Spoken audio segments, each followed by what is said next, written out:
नमस्कार खबर ਦੇ ਇਸ ਬੁਲੇਟਿਨ 'ਚ ਤੁਹਾਡਾ ਸਵਾਗਤ। ਮੈਂ ਰਜਨੀ। ਪਹਿਲਾ ਪੇਸ਼ ਨੇ ਚੋਣ ਦੀਆਂ ਖਬਰਾਂ। ਪ੍ਰਧਾਨ ਮੰਤਰੀ ਨਰਿੰਦਰ ਮੋਦੀ ਨੇ ਨਵੀਂ ਦਿੱਲੀ ਵਿਖੇ G20 ਯੂਨੀਵਰਸਿਟੀ ਕਨੈਕਟ ਫਨਾਲੀ ਪ੍ਰੋਗਰਾਮ ਨੂੰ ਕੀਤਾ ਸੰਬੋਧਨ। ਕਿਹਾ ਦੇਸ਼ ਦੀ ਤਰੱਕੀ ਲਈ ਨੌਜਵਾਨਾਂ ਦੀ ਤਰੱਕੀ ਹੋਣੀ ਲਾਜ਼ਮੀ।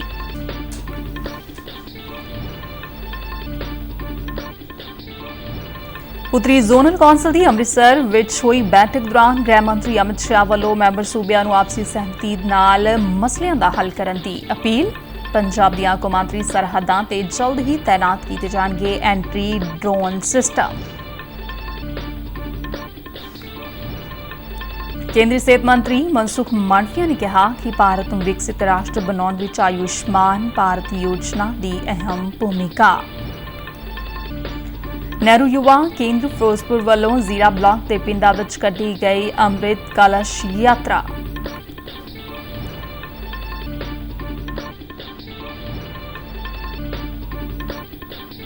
ਭਾਰਤ ਅਤੇ ਆਸਟ੍ਰੇਲੀਆ ਵਿਚਾਲੇ ਲੜੀ ਦਾ ਤੀਜਾ ਤੇ ਆਖਰੀ ਇੱਕ ਦਿਨਾ ਕੌਮਾਂਤਰੀ ਕ੍ਰਿਕਟ ਮੈਚ ਅੱਜ ਰਾਜਕੋਟ ਵਿੱਚ ਖੇਡਿਆ ਜਾਵੇਗਾ। ਹੁਣ ਖਬਰਾਂ ਵਿਸਥਾਰ ਨਾਲ। ਪ੍ਰਧਾਨ ਮੰਤਰੀ ਨਰਿੰਦਰ ਮੋਦੀ ਨੇ ਨਵੀਂ ਦਿੱਲੀ ਸਥਿਤ ਭਾਰਤ ਮੰਡਪਮ ਵਿਖੇ G20 ਯੂਨੀਵਰਸਿਟੀ ਕਨੈਕਟ ਫਨਾਲੀ ਪ੍ਰੋਗਰਾਮ ਨੂੰ ਸੰਬੋਧਨ ਕੀਤਾ। ਇਸ ਪ੍ਰੋਗਰਾਮ ਵਿੱਚ ਯੂਨੀਵਰਸਿਟੀਆਂ ਦੇ ਉਪਕੁਲਪਤੀਆਂ, ਅਧਿਆਪਕਾਂ ਤੇ 3000 ਤੋਂ ਵੱਧ ਵਿਦਿਆਰਥੀਆਂ ਨੇ ਭਾਗ ਲਿਆ। ਸੈਂਕੜੇ ਦੀ ਗਿਣਤੀ ਵਿੱਚ ਵਿਦਿਆਰਥੀ ਆਨਲਾਈਨ ਮਾਧਿਅਮ ਰਾਹੀਂ ਇਸ ਪ੍ਰੋਗਰਾਮ ਨਾਲ ਜੁੜੇ। ਪ੍ਰੋਗਰਾਮ ਨੂੰ ਸੰਬੋਧਨ ਕਰਦਿਆਂ ਪ੍ਰਧਾਨ ਮੰਤਰੀ ਨਰਿੰਦਰ ਮੋਦੀ ਨੇ ਨੌਜਵਾਨਾਂ ਨੂੰ ਸਾਲ 2047 ਤੱਕ ਭਾਰਤ ਨੂੰ ਆਤਮ ਨਿਰਭਰ ਬਣਾਉਣ ਦਾ ਸੱਦਾ ਦਿੱਤਾ। ਉਨ੍ਹਾਂ ਕਿਹਾ ਕਿ ਸਾਨੂੰ ਦੇਸ਼ ਲਈ ਮਰਨ ਦਾ ਮੌਕਾ ਨਹੀਂ ਮਿਲਿਆ, ਬਲਕਿ ਭਾਰਤ ਜੀਣ ਦਾ ਮੌਕਾ ਮਿਲਿਆ ਹੈ। ਇਕਜੁੱਟਤਾ ਦਾ ਸੁਨੇਹਾ ਦਿੰਦਿਆਂ ਪ੍ਰਧਾਨ ਮੰਤਰੀ ਨੇ ਕਿਹਾ ਕਿ ਅਸੀਂ ਸਾਰੇ ਰਲ ਮਿਲ ਕੇ ਖੁਸ਼ਹਾਲ ਅਤੇ ਸਮਰਿੱਧ ਭਾਰਤ ਦਾ ਸੁਪਨਾ ਪੂਰਾ ਕਰ ਸਕਦੇ ਹਾਂ। 2047 में हम देश की आजादी के 100 वर्ष पूरे करेंगे। वो हमारे लिए एक ऐतिहासिक क्षण होगा। 2047 तक का कालखंड वही समय है जिसमें आप युवा भी अपने भविष्य का निर्माण करेंगे। यानी अगले 25 साल जितने आपकी जिंदगी में महत्वपूर्ण है, उतने ही देश के जीवन में महत्वपूर्ण है। ਪ੍ਰਧਾਨ ਮੰਤਰੀ ਮੋਦੀ ਨੇ ਕਿਹਾ ਕਿ ਅਜਿਹਾ ਕੁਝ ਵੀ ਨਹੀਂ ਜਿਸ ਨੂੰ ਅਸੀਂ ਹਾਸਲ ਨਹੀਂ ਕਰ ਸਕਦੇ। ਅੱਜ ਭਾਰਤ ਦੁਨੀਆ ਦਾ ਸਭ ਤੋਂ ਤੇਜ਼ ਰਫ਼ਤਾਰ ਨਾਲ ਵਧ ਰਿਹਾ ਅਰਥਚਾਰਾ ਹੈ ਅਤੇ ਨਾਲ ਹੀ ਦੇਸ਼ ਵਿੱਚ ਨਿਵੇਸ਼ ਰਿਕਾਰਡ ਪੱਧਰ ਤੇ ਪਹੁੰਚ ਗਿਆ ਹੈ। ਉਨ੍ਹਾਂ ਦੱਸਿਆ ਕਿ 5 ਸਾਲਾਂ ਵਿੱਚ 13.5 ਕਰੋੜ ਤੋਂ ਵੱਧ ਲੋਕ ਗਰੀਬੀ ਰੇਖਾ ਵਿੱਚੋਂ ਬਾਹਰ ਆਏ ਨੇ। आज हम दुनिया की सबसे तेज गति से बढ़ने वाली अर्थव्यवस्था है, पता है ना?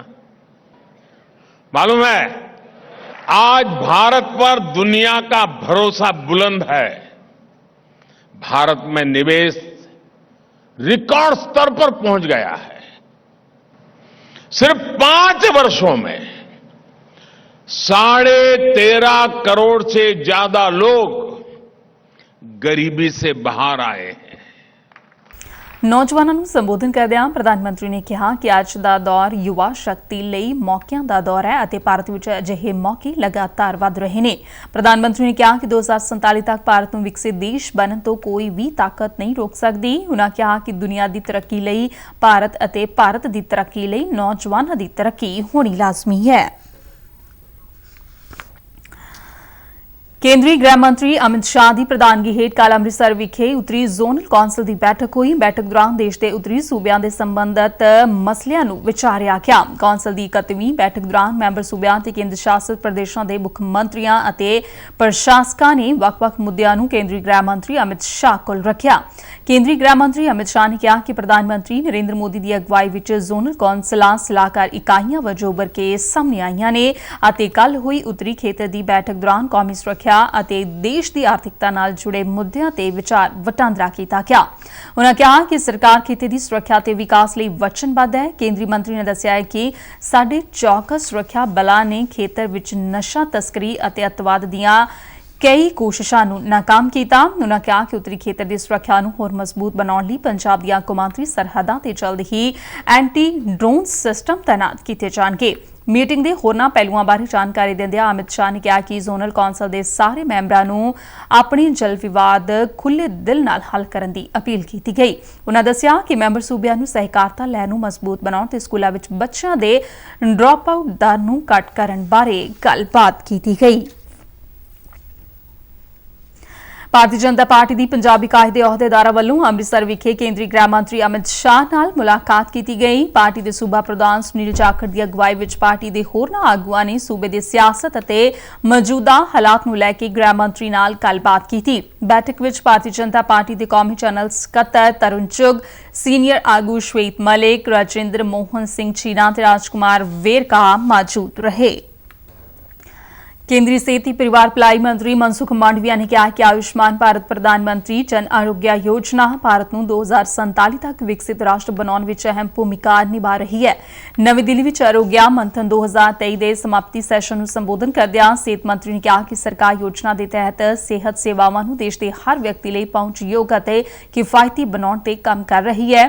ਉਨ੍ਹਾਂ ਕਿਹਾ ਕਿ ਸਿਹਤਮੰਦ ਭਾਰਤ ਦੇ ਨਿਰਮਾਣ ਲਈ ਆਯੁਸ਼ਮਾਨ ਭਾਰਤ ਜਿਹੀਆਂ ਯੋਜਨਾਵਾਂ ਦੀ ਲੋੜ ਹੈ। ਉਨ੍ਹਾਂ ਕਿਹਾ ਕਿ ਆਜ਼ਾਦੀ ਤੋਂ ਬਾਅਦ ਕੋਈ ਅਜਿਹੀ ਯੋਜਨਾ ਨਹੀਂ ਦੇਖੀ ਗਈ ਜਿਸ ਨਾਲ ਸਮਾਜਿਕ ਪਾੜਾ ਦੂਰ ਹੋਇਆ ਹੋਵੇ। ਸਿਹਤ ਮੰਤਰੀ ਨੇ ਦੱਸਿਆ ਕਿ ਹੁਣ ਤੱਕ 25 ਕਰੋੜ ਤੋਂ ਵੱਧ ਆਯੁਸ਼ਮਾਨ ਭਾਰਤ ਕਾਰਡ ਬਣਾਏ ਗਏ ਨੇ ਅਤੇ 5.5 ਕਰੋੜ ਤੋਂ ਵੱਧ ਲੋਕਾਂ ਨੇ ਇਸ ਦਾ ਲਾਭ ਲਿਆ ਹੈ। ਉਨ੍ਹਾਂ ਦੱਸਿਆ ਕਿ ਆਯੁਸ਼ਮਾਨ ਕਾਰਡ ਹਾਸਲ ਕਰਨ ਵਾਲਿਆਂ ਵਿੱਚ 49% ਭਾਗੀਦਾਰੀ ਮਹਿਲਾਵਾਂ ਦੀ ਹੈ। ਸਿਹਤ ਮੰਤਰੀ ਨੇ ਵੱਖ-ਵੱਖ ਸ਼੍ਰੇਣੀਆਂ ਵਿੱਚ ਚੋਟੀ ਦਾ ਪ੍ਰਦਰਸ਼ਨ ਕਰਨ ਵਾਲੇ ਸੂਬਿਆਂ ਤੇ ਕੇਂਦਰ ਸ਼ਾਸਿਤ ਪ੍ਰਦੇਸ਼ਾਂ ਨੂੰ ਸਨਮਾਨਿਤ ਵੀ ਕੀਤਾ। जब आयुष्मान भारत योजना का एक्सेस मिला है, आज हमारे बहनों को भी जितने लाभार्थी पुरुष है इतने ही लाभार्थी हमारी बहन भी है, उसको भी उसका ऐसे ही लाभ मिल रहा है। दोस्तों, बहन आगे आके अपना इलाज करा रही है। ये आयुष्मान भारत योजना की ये सफल गाथा है। विदेश मंत्री डॉक्टर एस जयशंकर ने संयुक्त राष्ट्र महासभा के 78वें इजलास ਨੂੰ ਸੰਬੋਧਨ ਕਰਦਿਆਂ ਕਿਹਾ ਕਿ ਅਤਵਾਦ ਤੇ ਸਿਆਸੀ ਫਾਇਦਾ ਦੇਖਣਾ ਗਲਤ ਹੈ। ਉਨ੍ਹਾਂ ਕਿਹਾ ਕਿ ਸੰਯੁਕਤ ਰਾਸ਼ਟਰ ਦੇ ਮੈਂਬਰ ਦੇਸ਼ਾਂ ਨੂੰ ਅਤਵਾਦ, ਕੱਟੜਪੰਥ ਅਤੇ ਹਿੰਸਾ ਤੇ ਆਪਣੀ ਪ੍ਰਤੀਕਿਰਿਆ ਨੂੰ ਸਿਆਸੀ ਸਹੂਲਤ ਦੇ ਮੁਤਾਬਿਕ ਤੈਅ ਨਹੀਂ ਕਰਨਾ ਚਾਹੀਦਾ। ਵਿਦੇਸ਼ ਮੰਤਰੀ ਨੇ ਇਹ ਵੀ ਕਿਹਾ ਹੈ ਕਿ ਖੇਤਰੀ ਅਖੰਡਤਾ ਦੇ ਪ੍ਰਤੀ ਸਨਮਾਨ ਅਤੇ ਅੰਦਰੂਨੀ ਮਾਮਲਿਆਂ ਵਿੱਚ ਦਖਲਅੰਦਾਜ਼ੀ ਨੂੰ ਚੋਣਵੇਂ ਤਰੀਕਿਆਂ ਨਾਲ ਨਹੀਂ ਕੀਤਾ ਜਾ ਸਕਦਾ। ਜੈਸ਼ੰਕਰ ਨੇ ਕਿਹਾ ਕਿ ਉਹ ਦਿਨ ਹੁਣ ਲੰਘ ਗਏ ਜਦੋਂ ਕੁਝ ਦੇਸ਼ ਏਜੰਡਾ ਤੈਅ ਕਰਦੇ ਸਨ ਅਤੇ ਉਮੀਦ ਕਰਦੇ ਸਨ ਕਿ ਬਾਕੀ ਉਹਨਾਂ ਦੀ ਗੱਲ ਮੰਨਣਗੇ। The days when a few nations set the agenda and expected others to fall in line are over. As the United Nations itself symbolizes, finding common ground is an imperative.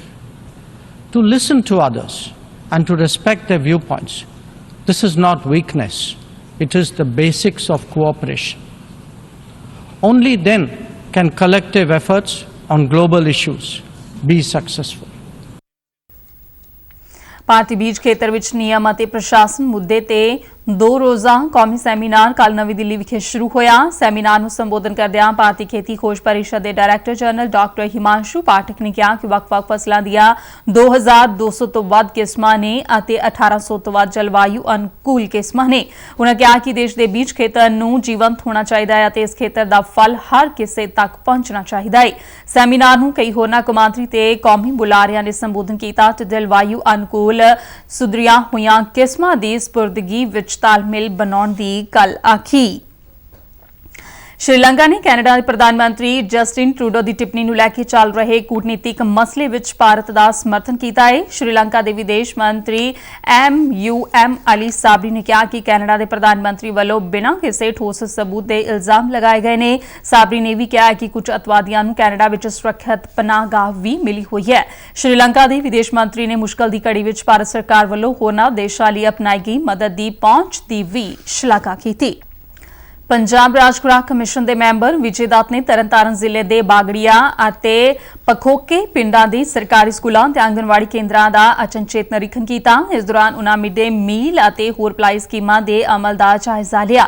ਨਿਰੀਖਣ ਦੌਰਾਨ ਕਮਿਸ਼ਨ ਮੈਂਬਰ ਵਿਜੇ ਦੱਤ ਨੇ school ਵਿੱਚ mid day ਮੀਲ ਰਸੋਈ ਭੋਜਨ ਜਾਂਚ registered ਬੱਚਿਆਂ ਦੀ ਹਾਜ਼ਰੀ ਅਤੇ ਹੋਰ ਰਾਸ਼ਨ ਪਾਣੀ ਦੀ ਜਾਂਚ ਕੀਤੀ। ਉਨ੍ਹਾਂ ਸਕੂਲੀ ਬੱਚਿਆਂ ਨਾਲ ਗੱਲਬਾਤ ਕਰਕੇ ਮਿਡ ਡੇ ਮੀਲ ਸੰਬੰਧੀ ਜਾਣਕਾਰੀ ਲਈ ਅਤੇ ਸੰਬੰਧਿਤ ਅਧਿਕਾਰੀਆਂ ਨੂੰ ਹਿਦਾਇਤ ਕੀਤੀ ਕਿ ਬੱਚਿਆਂ ਨੂੰ ਸਾਫ਼ ਸੁਥਰਾ ਭੋਜਨ ਮੁਹੱਈਆ ਕਰਵਾਇਆ ਜਾ ਸਕੇ। ਵਿਜੇ ਦੱਤ ਨੇ ਸਕੂਲਾਂ ਤੇ ਆਂਗਨਵਾੜੀ ਕੇਂਦਰਾਂ ਵਿੱਚ ਪੰਜਾਬ ਰਾਜ ਖੁਰਾਕ ਕਮਿਸ਼ਨ ਦਾ ਹੈਲਪਲਾਈਨ ਨੰਬਰ ਲਾਉਣ ਦੀ ਹਿਦਾਇਤ ਕੀਤੀ। ਫਾਜ਼ਿਲਕਾ ਜ਼ਿਲ੍ਹੇ ਦੇ ਡਿਪਟੀ ਕਮਿਸ਼ਨਰ ਡਾਕਟਰ ਸੀਨੂ ਦੁੱਗਲ ਵੱਲੋਂ ਝੋਨੇ ਦੀ ਵਾਢੀ ਦੇ ਆਗਾਮੀ ਸੀਜ਼ਨ ਦੇ ਮੱਦੇਨਜ਼ਰ ਕਿਸਾਨ ਜਥੇਬੰਦੀਆਂ ਦੇ ਨੁਮਾਇੰਦਿਆਂ ਨਾਲ ਮੀਟਿੰਗ ਕੀਤੀ। ਮੀਟਿੰਗ ਦੀ ਪ੍ਰਧਾਨਗੀ ਕਰਦਿਆਂ ਡਿਪਟੀ ਕਮਿਸ਼ਨਰ ਨੇ ਕਿਹਾ ਕਿ ਜ਼ਿਲ੍ਹੇ ਨੂੰ ਪ੍ਰਦੂਸ਼ਣ ਮੁਕਤ ਕਰਨ ਵਿੱਚ ਕਿਸਾਨਾਂ ਦਾ ਸਹਿਯੋਗ ਬਹੁਤ ਜ਼ਰੂਰੀ ਹੈ। ਉਨ੍ਹਾਂ ਸਾਰੇ ਕਿਸਾਨਾਂ ਤੋਂ ਪਰਾਲੀ ਦੀ ਸਾਂਭ ਸੰਭਾਲ ਲਈ ਸੁਝਾਅ ਲਏ। ਉਨ੍ਹਾਂ ਕਿਹਾ ਕਿ ਕਿਸਾਨ ਆਧੁਨਿਕ ਖੇਤੀ ਤਕਨੀਕਾਂ ਦੀ ਮਦਦ ਨਾਲ ਪਰਾਲੀ ਦਾ ਨਿਪਟਾਰਾ ਕਰ ਸਕਦੇ ਨੇ। ਸਰਕਾਰ ਵੱਲੋਂ ਦਿੱਤੀ ਜਾ ਰਹੀ ਸਬਸਿਡੀ ਬਾਰੇ ਗੱਲ ਕਰਦਿਆਂ ਡਿਪਟੀ ਕਮਿਸ਼ਨਰ ਨੇ ਕਿਸਾਨਾਂ ਨੂੰ ਇਸ ਦਾ ਲਾਭ ਲੈਣ ਦੀ ਅਪੀਲ ਕੀਤੀ। ਬੈਠਕ ਵਿੱਚ ਸ਼ਾਮਲ ਹੋਏ ਖੇਤੀਬਾੜੀ ਮਹਿਕਮੇ ਦੇ ਅਧਿਕਾਰੀਆਂ ਨੇ ਕਿਸਾਨਾਂ ਨੂੰ ਪਰਾਲੀ ਦੇ ਨਿਪਟਾਰੇ ਲਈ ਵੱਖ-ਵੱਖ ਢੰਗ ਤਰੀਕਿਆਂ ਬਾਰੇ ਦੱਸਿਆ। ਸਵੱਛਤਾ ਹੀ ਸੇਵਾ ਮੁਹਿੰਮ ਤਹਿਤ ਜਲ ਸਪਲਾਈ ਅਤੇ ਸੈਨੀਟੇਸ਼ਨ ਮਹਿਕਮੇ ਵੱਲੋਂ ਪਟਿਆਲਾ ਵਿਖੇ ਸਵੱਛਤਾ ਰੈਲੀ ਕੱਢੀ ਗਈ। ਪੰਜਾਬ ਦੇ ਕੈਬਨਿਟ ਮੰਤਰੀ ਚੇਤਨ ਸਿੰਘ ਚੋੜਾ ਮਾਜਰਾ ਨੇ ਸਵੱਛਤਾ ਰੈਲੀ ਨੂੰ ਹਰੀ ਝੰਡੀ ਦਿਖਾ ਕੇ ਰਵਾਨਾ ਕੀਤਾ। ਇਸ ਰੈਲੀ ਤਹਿਤ ਸ਼ਹਿਰ ਦੀ ਵੱਖ-ਵੱਖ ਹਿੱਸਿਆਂ ਵਿੱਚ ਸਵੱਛਤਾ ਮੁਹਿੰਮ ਚਲਾਈ ਗਈ ਅਤੇ ਵਾਟਰ ਵਰਕਰਸ ਦੀ ਸਫਾਈ ਕੀਤੀ ਗਈ। ਰੈਲੀ ਦੌਰਾਨ ਲੋਕਾਂ ਨੂੰ ਆਪਣੇ ਆਸ-ਪਾਸ ਸਾਫ਼ ਸਫਾਈ ਰੱਖਣ ਦੀ ਅਪੀਲ ਕੀਤੀ ਗਈ। ਰੈਲੀ ਵਿੱਚ ਜਲ ਸਪਲਾਈ ਅਤੇ ਸੈਨੀਟੇਸ਼ਨ ਵਿਭਾਗ ਦੇ ਅਧਿਕਾਰੀਆਂ ਨੇ ਵੀ ਸ਼ਿਰਕਤ ਕੀਤੀ। ਨਹਿਰੂ ਯੁਵਾ ਕੇਂਦਰ ਫਿਰੋਜ਼ਪੁਰ ਵੱਲੋਂ ਬਲਾਕ ਜ਼ੀਰਾ ਵਿੱਚ ਅੰਮ੍ਰਿਤ ਕਲਸ਼ ਯਾਤਰਾ ਕੱਢੀ ਗਈ। ਜ਼ਿਲ੍ਹਾ ਯੂਥ ਅਫਸਰ ਮਨੀਸ਼ਾ ਰਾਣੀ ਦੀਆਂ ਹਿਦਾਇਤਾਂ ਤੇ ਜ਼ੀਰਾ ਬਲਾਕ ਦੇ ਵੱਖ-ਵੱਖ ਪਿੰਡਾਂ ਵਿੱਚੋਂ ਅੰਮ੍ਰਿਤ ਕਲਸ਼ ਯਾਤਰਾ ਦੌਰਾਨ ਅੰਮ੍ਰਿਤ ਵਾਟਿਕਾ ਦੇ ਨਿਰਮਾਣ ਲਈ ਘਰਾਂ ਵਿੱਚੋਂ ਮਿੱਟੀ ਅਤੇ ਚੌਲ ਇਕੱਠੇ ਕੀਤੇ ਗਏ। ਇਸ ਮੌਕੇ ਯੂਥ ਕਲੱਬਾਂ ਦੇ ਮੈਂਬਰ ਤੇ ਵਲੰਟੀਅਰਾਂ ਤੋਂ ਇਲਾਵਾ ਪਿੰਡਾਂ ਦੇ ਲੋਕ ਵੀ ਮੌਜੂਦ ਰਹੇ। ਜਲੰਧਰ ਦੇ ਡੀਏਵੀ ਯੂਨੀਵਰਸਿਟੀ ਵੱਲੋਂ ਇੰਜੀਨੀਅਰਿੰਗ ਦੀਆਂ ਵਿਦਿਆਰਥਣਾਂ ਲਈ ਸਾਈਬਰ ਸੁਰੱਖਿਆ ਦੇ ਖੇਤਰ ਵਿੱਚ 18 ਦਿਨਾਂ ਸਿਖਲਾਈ ਪ੍ਰੋਗਰਾਮ ਕਰਵਾਇਆ ਗਿਆ। ਇਹ ਪ੍ਰੋਗਰਾਮ ਯੂਨੀਵਰਸਿਟੀ ਵੱਲੋਂ ਹਨੀਵੈਲ ਅਤੇ ICT ਅਕੈਡਮੀ ਦੇ ਸਹਿਯੋਗ ਨਾਲ ਕਰਵਾਇਆ ਗਿਆ। ਇਸ ਮੌਕੇ ICT ਅਕੈਡਮੀ ਵੱਲੋਂ ਡੀਏਵੀ ਯੂਨੀਵਰਸਿਟੀ ਨੂੰ ਸੈਂਟਰ ਆਫ ਐਕਸੀਲੈਂਸ ਵੀ ਪ੍ਰਦਾਨ ਕੀਤਾ ਗਿਆ। ਸਮਾਗਮ ਦੌਰਾਨ ICT ਅਕੈਡਮੀ ਦੀ ਸੂਬਾ ਪ੍ਰਮੁੱਖ ਅਭਿਨੰਦਨ ਪਾਂਡੇ ਨੇ ਆਪਣੇ ਭਾਸ਼ਣ ਵਿੱਚ ਸਾਈਬਰ ਸੁਰੱਖਿਆ ਤੇ ਸਾਈਬਰ ਅਪਰਾਧਾਂ ਬਾਰੇ ਵਿਆਪਕ ਜਾਗਰੂਕਤਾ ਦੀ ਲੋੜ ਤੇ ਜ਼ੋਰ ਦਿੱਤਾ। ਉਨ੍ਹਾਂ ਕਿਹਾ ਕਿ ਸਾਈਬਰ ਸੁਰੱਖਿਆ ਦੁਨੀਆ ਭਰ ਦੀਆਂ ਆਧੁਨਿਕ ਸੰਸਥਾਵਾਂ ਲਈ ਚਿੰਤਾ ਦਾ ਵਿਸ਼ਾ ਹੈ। ਸਿਖਲਾਈ ਪ੍ਰੋਗਰਾਮ ਦੌਰਾਨ ਡਿਜੀਟਲ ਖੇਤਰ ਵਿੱਚ ਸਾਈਬਰ ਸੁਰੱਖਿਆ ਦੇ ਮਹੱਤਵ ਤੇ ਜ਼ੋਰ ਦਿੱਤਾ ਗਿਆ। ਬਲੱਡ ਡੋਨਰਸ ਵੈਲਫੇਅਰ ਸੁਸਾਇਟੀ ਵੱਲੋਂ ਸੰਗਰੂਰ ਜ਼ਿਲ੍ਹੇ ਦੇ ਪਿੰਡ ਬਾਲੀਆ ਵਿਖੇ ਨਸ਼ਿਆਂ ਤੇ ਖੂਨਦਾਨ ਬਾਰੇ ਜਾਗਰੂਕਤਾ ਲਈ ਇੱਕ ਕੈਂਪ ਲਗਾਇਆ ਗਿਆ। ਕੈਂਪ ਦੌਰਾਨ ਡਾਕਟਰ ਜਗਦੀਸ਼ ਗਰਗ ਤੇ ਹੋਰਨਾਂ ਬੁਲਾਰਿਆਂ ਨੇ ਜਾਗਰੂਕਤਾ ਕੈਂਪ ਵਿੱਚ ਸ਼ਾਮਲ ਹੋਏ ਲੋਕਾਂ ਨੂੰ ਨਸ਼ਿਆਂ ਦੀ ਬੁਰਾਈ ਬਾਰੇ ਜਾਣਕਾਰੀ ਦਿੱਤੀ ਤੇ ਸਿਹਤਮੰਦ ਸਮਾਜ ਦੀ ਸਿਰਜਣਾ ਲਈ ਨਸ਼ਿਆਂ ਖਿਲਾਫ ਇਕਜੁੱਟ ਹੋਣ ਦਾ ਸੱਦਾ ਦਿੱਤਾ। ਉਨ੍ਹਾਂ ਨੌਜਵਾਨਾਂ ਨੂੰ ਵੱਧ ਤੋਂ ਵੱਧ ਖੂਨਦਾਨ ਕਰਨ ਦੀ ਲਈ ਵੀ ਪ੍ਰੇਰਿਤ ਕੀਤਾ ਤਾਂ ਜੋ ਕਿਸੇ ਵੀ ਐਮਰਜੈਂਸੀ ਦੀ ਸਥਿਤੀ ਵਿੱਚ ਖੂਨ ਦੇ ਕੇ ਕੀਮਤੀ ਜਾਨਾਂ ਨੂੰ ਬਚਾਇਆ ਜਾ ਸਕੇ। ਇਸ ਦੌਰਾਨ ਸੁਸਾਇਟੀ ਵੱਲੋਂ ਖੂਨਦਾਨੀਆਂ ਦੀ ਡਾਇਰੈਕਟਰੀ ਵੀ ਭਾਗੀਦਾਰੀ ਨੂੰ ਪੇਂਟ ਕੀਤੀ ਗਈ।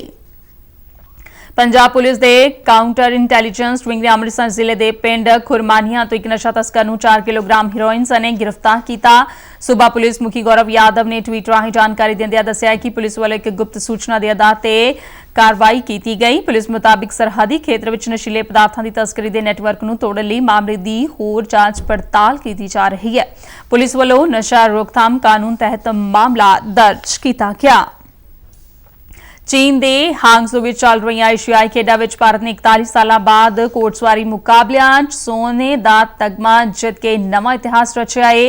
ਭਾਰਤ ਨੇ ਹਿਰਦੇ ਛੇਦਾ, ਅਨੁਸ਼ ਅਗਰਵਾਲਾ ਤੇ ਸੁਦੀਪਤੀ ਹਜੇਲਾ ਅਤੇ ਦਿਵਿਆਕ੍ਰਿਤ ਸਿੰਘ ਦੀ ਟੀਮ ਨੇ 209 ਏਸ਼ੀਆਈ 2.05% ਅੰਕ ਹਾਸਲ ਕਰਕੇ ਮੁਕਾਬਲੇ ਵਿੱਚ ਸਿਖਰਲਾ ਸਥਾਨ ਹਾਸਲ ਕੀਤਾ।